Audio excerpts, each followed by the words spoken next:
Welcome to Fortune Forecast. I am Daisy, your hostess, and you are in my book playlist. We have started the book titled Secret of the Ages by Robert Collier, and it was published in 1926. It is in the public domain. In the next few chapters, we're going to continue to discover these secrets. If you're new to my channel, welcome, and to our Fortune community, welcome back. In the previous video, the author shared a very important concept that I believe is also very true. And before I go ahead and give what that concept is, if you're interested in just jumping into the book, please do go to the description and hit the timestamp. It will take you right there. Otherwise, just be a minute here. The previous chapter, in chapter 18, it talked about this one thing I do. And it dawned on me not too long ago about how important this one thing I do, and to do that one thing well. Many times in today's very fast-paced society where we quote-unquote think that we are multitasking, but in sincerity, we really aren't. We're always literally focused on one thing at a time. But it's when we truly choose to immerse ourselves in that one thing and see it to its completion that we begin to not only learn from the one thing, but also to give of ourselves in a more deeper way. And I have found that to be very true. Next time that you find yourself multitasking, ask yourself, how efficient are you at the multitasks? Or what would it be if you actually focused on a task and accomplished it to its fullest, or to the fullest that you can while you're focused on doing that? I'd like to hear your feedback on that. Please leave me a comment. I will go ahead and now get started on Volume 6, Chapter 19, The Master Mind, which starts with a quote by Browning. One who never turned his back but marched breast forward, never doubted clouds would break, never dreamed though right were worsted, wrong would triumph. Held we fall to rise, are baffled to fight better, sleep to wake. Among your friends, there is one of those men who doesn't have much use for the word can't. You marvel at his capacity for work. You'll admire him the more the longer you know him. You'll always respect him. For he not only has made good, but he always will make good. He has found and appropriated to himself the talisman of Napoleon, absolute confidence in himself. The world loves a leader. All over the world, in every walk of life, people are eagerly seeking for someone to follow. They want someone else to do their thinking for them. They need someone to hearten them to action. They like to have someone else on whom to lay the blame when things go wrong. They want someone big enough to share the glory with them when success crowns his efforts. But to instill confidence in them, that leader must have utter confidence in himself. A Roosevelt or a Mussolini who did not believe in himself would be inconceivable. It is that which makes them invincible. The consciousness of their own power. They put no limit upon their own capacities, therefore they have no limit. For the universal mind sees all, knows all, and can do all, and we share in this absolute power to the exact extent to which we permit ourselves. Our mental attitude is the magnet that attracts from the universal mind everything we may need to bring our desires into being. We make that magnet strong or weak as we have confidence in or doubt of our abilities. We draw to ourselves unlimited power or limit ourselves to humble positions according to our own beliefs. A long time ago, Emerson wrote, "There is one mind common to all individual. Every man is an inlet to the same and to all of the same. He that is once admitted to the right of reason is made a free man of the whole estate.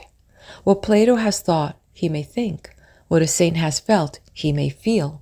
What at any time has befallen any man, he can understand.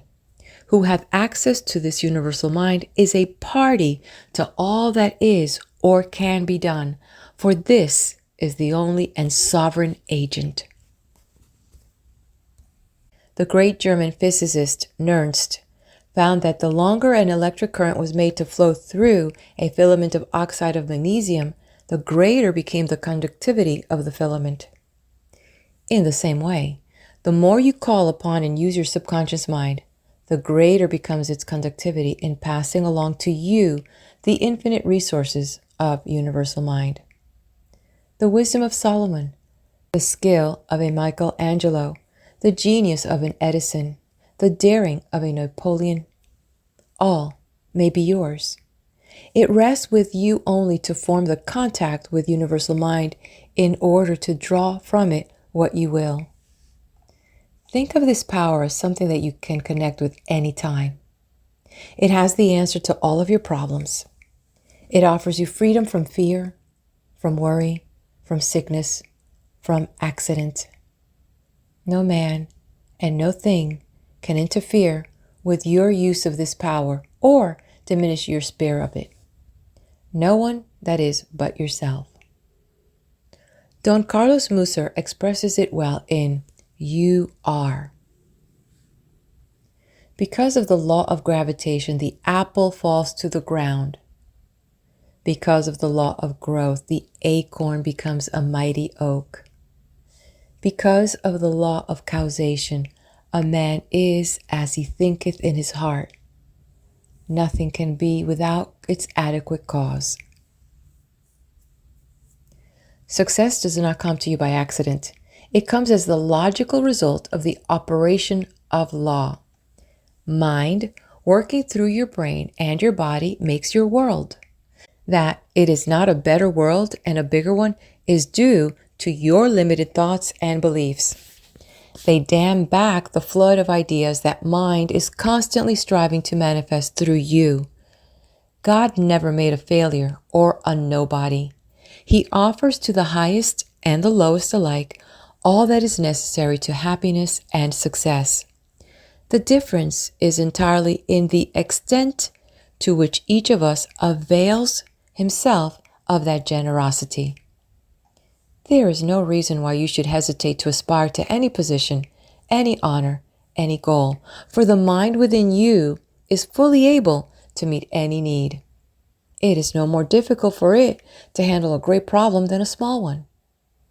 Mind is just as much present in your little everyday affairs as in those of a big business or a great nation.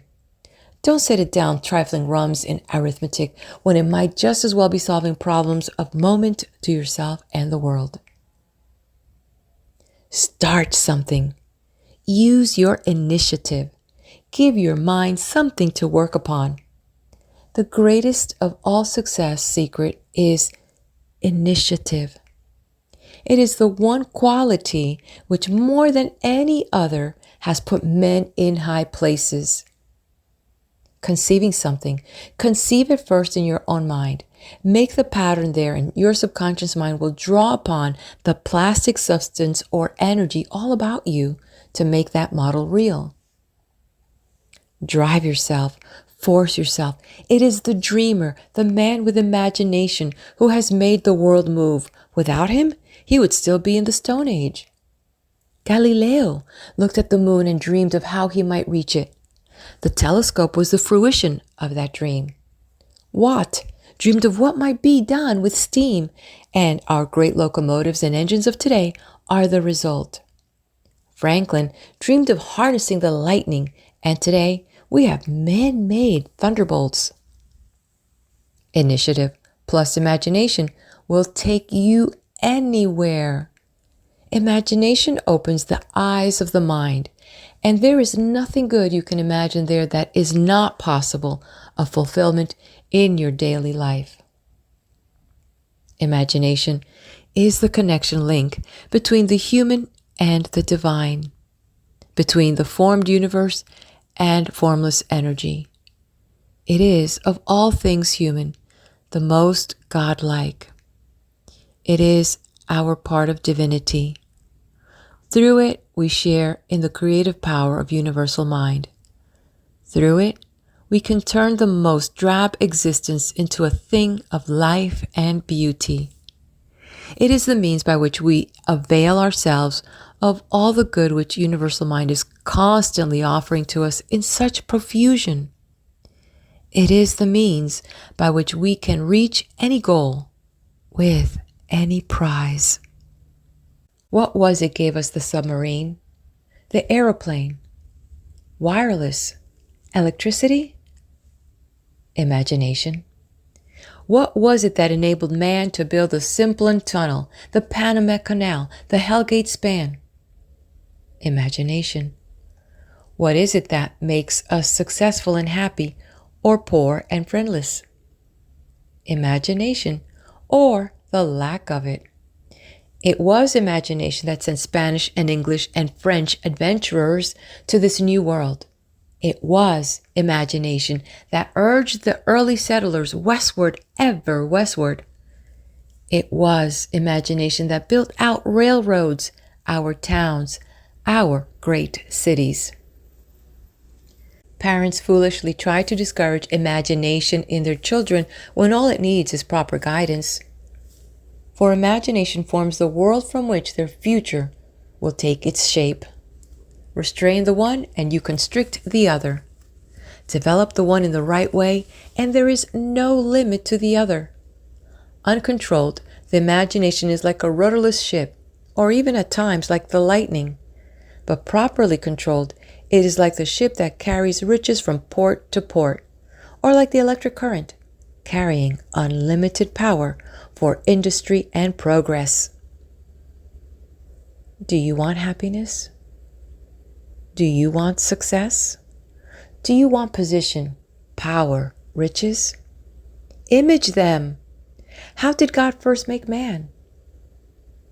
In his image created he him. He imaged man in his mind. And that is the way everything has been made since time began. It was first imaged in mind. That is the way everything you want must start, with a mental image. So use your imagination. Picture it in your heart's desire. Imagine it. Daydream it so vividly, so clearly, that you will actually believe you have it. In the moment that you carry this conviction to your subconscious mind, in that moment, your dream will become a reality. It may be a while before you realize it, but the important part is done. You have created the model. You can safely leave it to your subconscious mind to do the rest. When Jesus adjured his disciples, "Whatsoever ye desire, when ye pray, believe that ye receive it," he was not only telling them a great truth, but he was teaching what we moderns would call excellent psychology as well.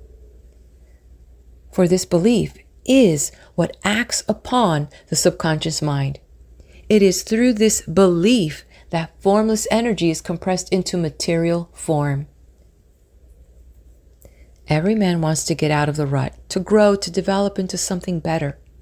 Here is the open road, open to you whether you have schooling, training, position, wealth, or not. Remember this. Your subconscious mind knew more from the time you were a baby than it is in all the books in all the colleges and libraries of the world. So don't let a lack of training, lack of education hold you back. Your mind can meet every need and will do so if you give it the chance. The apostles were almost all poor men, uneducated, yet they did a work that is unequaled in historical annals. Joan of Arc was a poor peasant girl, unable to read or write, yet she saved France. The pages of history are dotted with poor men, uneducated men, who thought great thoughts, who used their imaginations to master circumstances and became rulers of men. Most great dynasties started with some poor, obscure man. Napoleon came of a poor, humble family. He got his appointment to the military academy only through very hard work and the pulling of many political strings. Even as a captain of artillery, he was so poverty-stricken that he was unable to buy his equipment when offered an appointment to India. Business today is full of successful men who have scarcely the rudiments of ordinary education. It was only after he had made his millions that Andrew Carnegie hired a tutor to give him the essentials of an education. So it isn't training, and it isn't education that makes you successful. These help, but the things that really count is that gift of the God's creative imagination. You have that gift. Use it. Make every thought, every fact that comes into your mind pay you a profit. Make it work and produce for you. Think of things not as they are, but as they might be. Make them real, live, and interesting. Don't merely dream, but create. Then use your imagination to make that creation of advantage to mankind and, incidentally, yourself. End of chapter 19. Don't go very far. If you haven't done it, hit that like button, subscribe to the channel, and leave me a comment. We are ready now to move over to chapter 20. What do you lack? The section starts with a quote by Walt Mason. I read the papers every day and often counter tales which shows there's hope for every jay who life's battle fails. I've just been reading of a gent who joined the has-been ranks at 50 years without a cent or credit at the banks. But undismayed he buckled down, refusing to be beat and capture fortune and renown. He's now on Easy Street. Men say that fellows down and out never leave the rockly track, but facts will show beyond a doubt that has-beens do come back. I know, for I who write this rhyme, when 40-odd years old, was down and out without a dime, my whiskers full of mold. By black disaster I was trounced until I jarred my spine. I was a failure so pronounced I didn't need a sign. And after I had soaked my coat, I said, at 43, I'll see if I can catch the goat that has escaped from me. I labored hard. I strained my dome, do my daily grind, until in triumph I came home, my billy goat behind. And any man who still has health may with the winners stack and have a chance at fame and wealth, for has-beens do come back. Do you know why it has that the Bolsheviks are so opposed to religion? Because religion, as it is commonly accepted, teaches man resignation to conditions as they are. Teaches in effect that God created some men poor and some rich. That this unequal distribution is a perfectly natural thing, and that we must not rail against it because it will all be made right in the next world. Napoleon, in his early Jacobin days, denounced religion for that very reason. But when he had won to power, when he planned to make himself emperor, then he found he had need for that religion and reestablished the church in France. For, he reasoned, how can people be satisfied without religion? If one man is starving near another who is making himself sick by eating too much, how can you expect to keep the starving one resigned to his fate unless you teach him it will all be made right in some indefinite future state? Organized society could not exist as he planned it, without some being rich and some poor, and to keep the poor satisfied, there must be an authority to declare, God wills it thus. But just be patient. In the hereafter, all this will be different. You will be the ones then to occupy the places of honor. Religion, in other words, as it is ordinarily taught, is a fine thing to keep the common people satisfied. But Christianity was never meant for a weapon to keep the rich wealthy and secure, the poor satisfied and in their proper place. On the contrary, Christianity, as taught by Jesus, opened the way to all good. And Christianity, as it was practiced in its early years, was an idealized form of socialism that benefited each and all. No one was wealthier than his neighbors, it is true, but neither was any poverty-stricken. Theirs was the creed of the Three Musketeers, all for one and one for all. Ask and ye shall receive, said Jesus. Seek and ye shall find. That was not directed to the rich alone. That was to all men.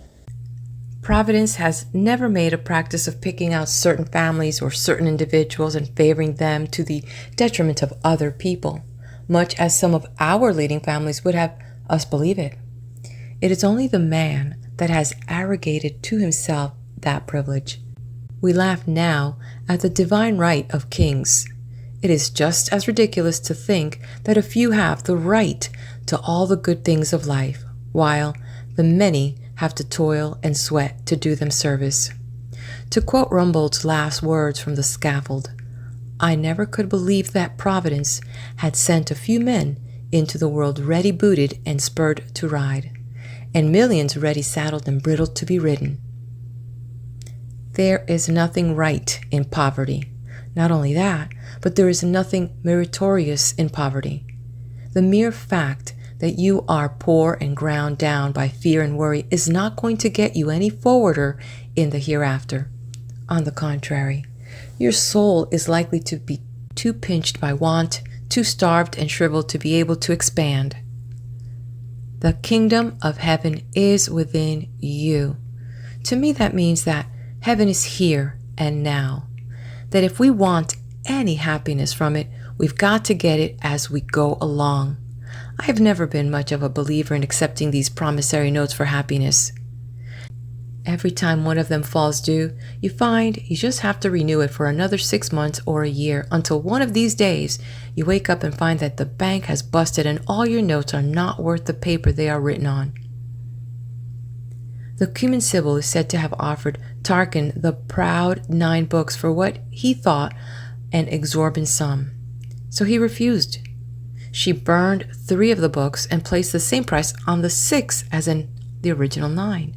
Again, he refused. She burned 3 more books and offered the remainder for the sum she had first asked. This time Tarquin accepted. The books were found to contain prophecies and invaluable directions regarding Roman policy, but alas, they were no longer complete. So it is with happiness. If you take it as you go along, you get it in its entirety. But if you keep putting off the day when you shall enjoy it, if you keep taking promissory notes for happiness, every day will mean one day less of it that you will have. Yet the cost is just the same. The purpose of existence is growth. You can't grow spiritually or mentally without happiness. And by happiness, I don't mean a timid resignation to the will of God. So-called will of God is more often than not either pure laziness on the part of the resigned one or pure cussedness on the part of the one that is putting something over on him. It is the most sanctimonious expression yet devised to excuse some condition that no one has the energy or ability to rectify. No, by happiness I mean the everyday enjoyment of everyday people. I mean love and laughter and honest amusement. Every one of us is entitled to it. Every one of us can have it if he has the will and the energy to get out and get it for himself. Joyless work, small pay, no future, nothing to look forward to. God never planned such an existence. It is man-made, and you can be man enough to unmake it as far as you and yours are concerned. God never made any man poor any more than he made any man sick. Look around you. All of nature is bountiful. On every hand you see profusion, in the trees, in the flowers, in everything that he planned. The only law of nature is the law of supply. Poverty is unnatural. It is man-made. through the limits man puts upon himself. God never put them there any more than he showed partiality by giving to some of his children gifts and blessings which he withheld from others. His gifts are just as available to you as to any man on earth. The difference is all in your understanding of how to avail yourself of the infinite supply all about you. Take the worry clamps off your mentality, and you will make the poverty clamps loosen up from your finances. Your affairs are so closely related to your consciousness that they too will relax into peace, order, and plenty. Divine ideas in your spiritual consciousness will become active in your business and will work out as your abundant prosperity. As David V. Bush says in Applied Psychology and Scientific Living, thoughts are things. Thoughts are energy. Thoughts are magnets which attract to us the very things which we think.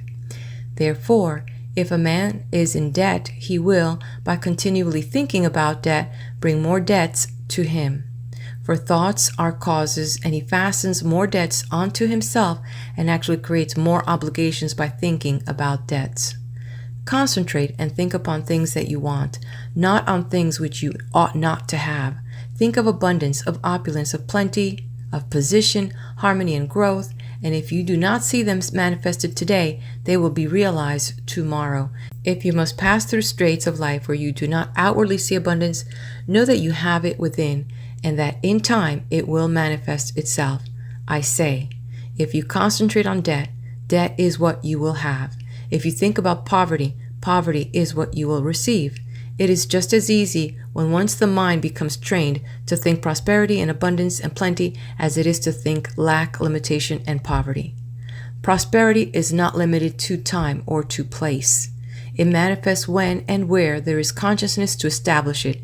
It is attractive to the consciousness that is free from worry, strain, and tension. So never allow yourself to worry about poverty. Be careful.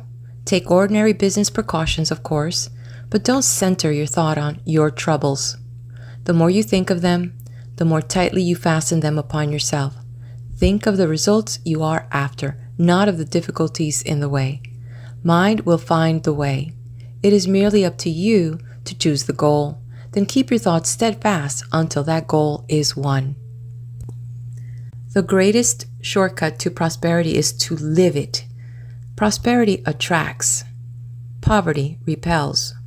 To quote Orison Swett Martin, to be ambitious for wealth and yet always expecting to be poor, to be always doubting your ability to get what you long for, is like trying to reach east by traveling west. There is no philosophy which will help a man to succeed when he is always doubting his ability to do so and thus attracting failure. Again, no matter how hard you may work for success, if your thought is saturated with the fear of failure, it will kill your efforts, neutralize your endeavors, and make success impossible. The secret of prosperity lies in so vividly imaging it in your own mind that you literally exude prosperity. You feel prosperous, you look prosperous, and the result is that before long, you are prosperous.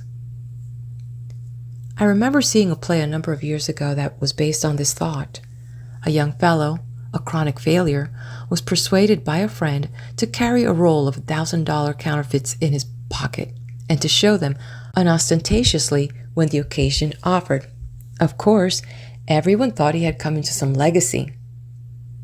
The natural inference was that anyone who carried $50,000 or $100,000 bills in his pocket must have a lot more in the bank.